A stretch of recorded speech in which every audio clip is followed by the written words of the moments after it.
Oh, hello. My name is James, and this is Uncle Rustin and Friends Story Time. Today I'll be reading a book entitled How I Became a Pirate by Melinda Long, with illustrations by David Shannon.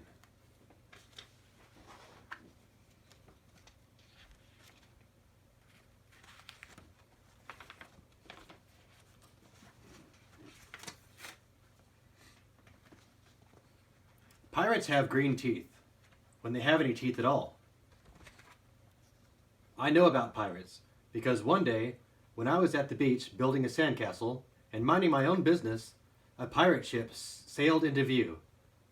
I knew what it was because its flag had a skull and crossbones on it, and because I could hear all the pirates singing, "Hey ho, blow the man down." They were a little off key. I tried to tell Dad, but he was busy setting up the beach umbrella. I tried to tell Mom, but she was busy slathering my baby sister with sunblock. So I went back to my sandcastle, but I kept an eye on the pirates. By then they were rowing to shore.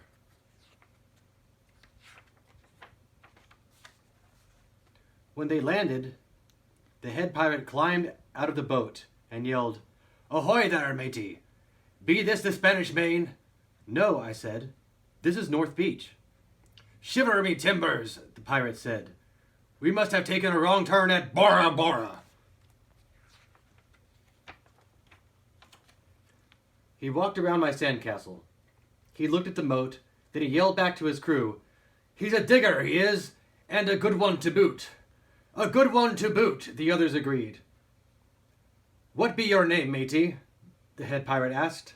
"Jeremy Jacob, sir," I told him.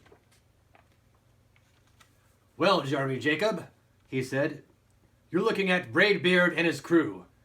We've been needing a digger like yourself. We've a chest of treasure to bury." "Aye, treasure," the others shouted. "You're coming with us," Braidbeard told me.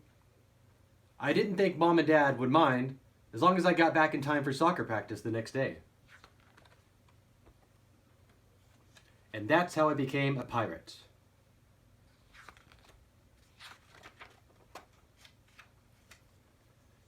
As soon as we were on board, Braidbeard showed me his chest of gold and jewels. "Got to find a safe place for this here treasure.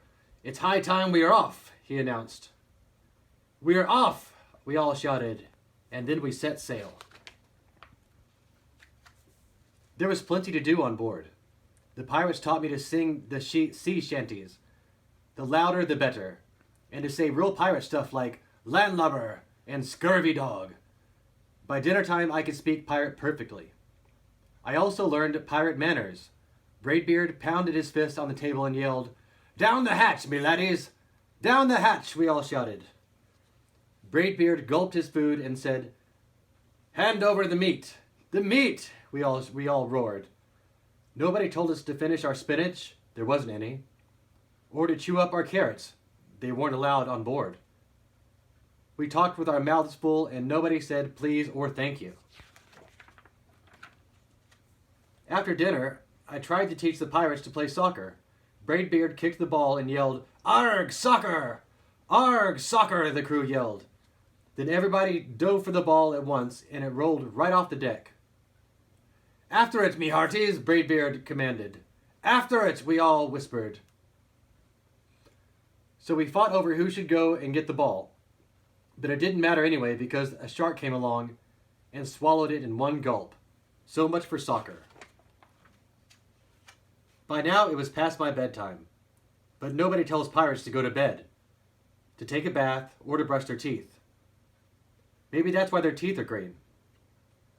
Pirates sleep with one eye open just in case, and they don't change into pajamas unless they want to.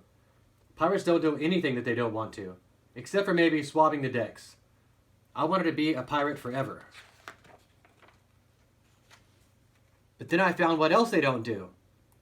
When I couldn't stay awake any longer, I asked Braidbeard to tuck me in and read me a story. "Tuck you in," he bellowed. "Pirates don't tuck." "No tucking," the crew cried. And the only thing they had to read was a map. "Don't you have any books?" I asked. Braidbeard looked confused. "Books?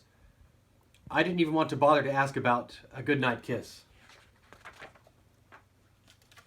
It wasn't easy to fall asleep without a story, but I was finally dozing off when a storm broke.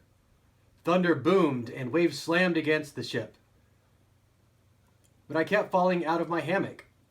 I couldn't find anyone in the cabin. They were all on deck. "Lower the sails," Braidbeard shouted. "Batten down the hatches." Everybody ran around, yelling and lowering and battering. Nobody had time to sit close and tell me it would be over soon. Nobody even noticed me, and I decided that I didn't want to be a pirate after all. Just then, flash, crash, crack! Lightning hit the mast and split it right down the middle. "What'll we do now?" yelled one of the pirates. "We'll have to turn back," called another. "But the treasure," hollered Braidbeard. "Where will they bury the treasure?" I stepped forward. "Maybe I can help." I shouted over the wind. "I think I know the perfect digging spot." When the storm was over, we rowed back to shore and buried the chest. We drew a map so we could find the treasure again, but I don't think I'll need it. After that, the pirates repaired the ship and got ready to sail. Before they left, Braidbeard handed me a flag and said, "You make a fine pirate, Jeremy Jacob. Guard that treasure well. We'll be back to get it soon enough." "Soon enough," the crew repeated. "And if you ever need us," Braidbeard added, "just run the Jolly Roger up yonder pole." "Up yonder pole," the others shouted. And maybe I will, but not today. I have soccer practice. I hope you enjoyed this reading of How I Became a Pirate by Melinda Long with illustrations by David Shannon. We'll see you again on Uncle Rustin's Storytime